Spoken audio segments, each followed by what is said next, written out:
The most common source of frustration I've heard about from users of the app relates to the practice of looking for what's looking for the self, looking for your head, looking for the seat of attention.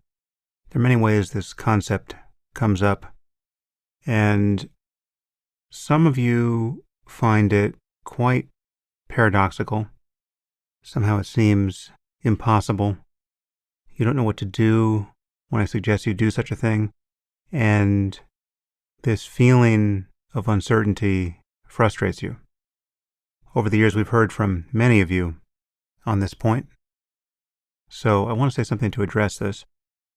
First, let me say your frustration is totally understandable, because in the context of any meditation where you're following your breath or listening to sounds or noticing other sensations in your body, when I give you this instruction to turn attention upon itself, to see if you can find your mind, I seem to be suggesting that there is more here to discover and experience than what you already have in hand.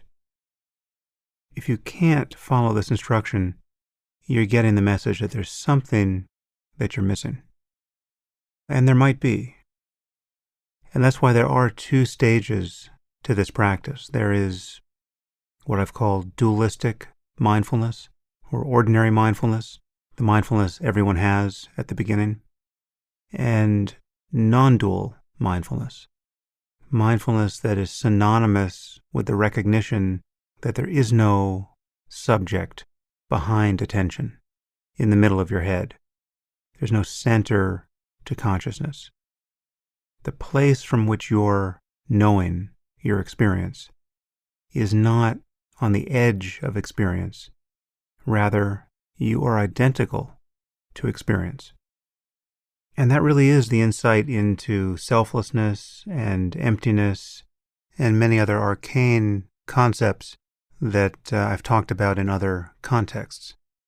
And it is the fruition of a certain stage of practice, but it is the basis for a subsequent stage. So in those moments when I'm asking you to turn attention upon itself, that is an advanced instruction, which comes somewhere around the middle of the introductory course. So again, let me say that your frustration here is totally understandable, but it's not helpful. And it too can become just another object of mindfulness in the next moment, right? So if you feel frustrated that you can't do it, or you've seen something, but you're not sure what it was, the resolution of that experience is not to think more and more about it and get wrapped around the axle of discursive thought. Rather, it's to drop back and recognize this new state of mind, frustration. Feel it as a pattern of energy and let it go. And then in a very relaxed way, experiment again with looking for what's looking, turning attention upon itself, looking for your head if your eyes are open, and see if in that first moment you recognize a shift where the feeling of there being a center to consciousness falls away. And if it does, just let that experience persist for however long it does. And in the beginning, it will just be a moment or two. There is something to glimpse here, but you do need a certain degree of mindfulness and concentration to follow the instruction and to have your attention become available to noticing what, again, may be a very brief break in the clouds. And when you do notice it, then you can become more and more familiar with it. And it then can become the basis for your mindfulness of anything that arises. It's also possible to have this glimpse of non-duality and to not see or feel its significance. And this is something I spoke to Richard Lang about in our conversation. In his series on the app, This practice is framed in terms of looking for your head and not finding it. And this is the way his teacher, Douglas Harding, always introduced this experience. And as I believe Harding said somewhere, the voice of the devil says, "So what?" Right? Some people don't see that this is the answer to all or any of their problems.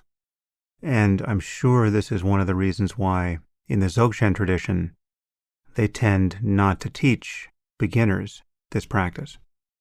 One, it can be hard to do, and two, even those who accomplish it may not get the point initially. And this is because unless you've spent enough time practicing meditation for the purpose of recognizing the illusoriness of the self, unless you've gone down the path of ordinary mindfulness long enough, you might not notice how this brief glimpse of centerless openness answers all of the contemplative or spiritual tests you would put to it. It's almost like you've been given the answer to a riddle that you weren't trying to solve. But if you've been struggling to find a solution for days or weeks or months or years, then when you get the answer, it snaps into place. So I just want to encourage you, whether you are someone who is struggling to glimpse the non-duality of awareness and getting frustrated, or you're someone who thinks you've glimpsed it and you're not sure that it's anything more than a cognitive curiosity, I want to encourage those of you who are in either of those camps to simply relax and keep practicing. Because there really is an insight to be had here, and it's not far away, and it can seem to be of minor significance in the beginning, but the more you explore it, the more you notice that it is the way consciousness always already is, the more you'll discover that the difference between being distracted by thought and being undistracted is absolutely profound. This is the stage at which the relief of mindfulness becomes undeniable. In fact, at that point, mindfulness no longer seems like a practice at all. You're simply enjoying the freedom that is intrinsic to the nature of mind. The thing you're looking for is already the case. The thing you're looking for is that which is doing the looking.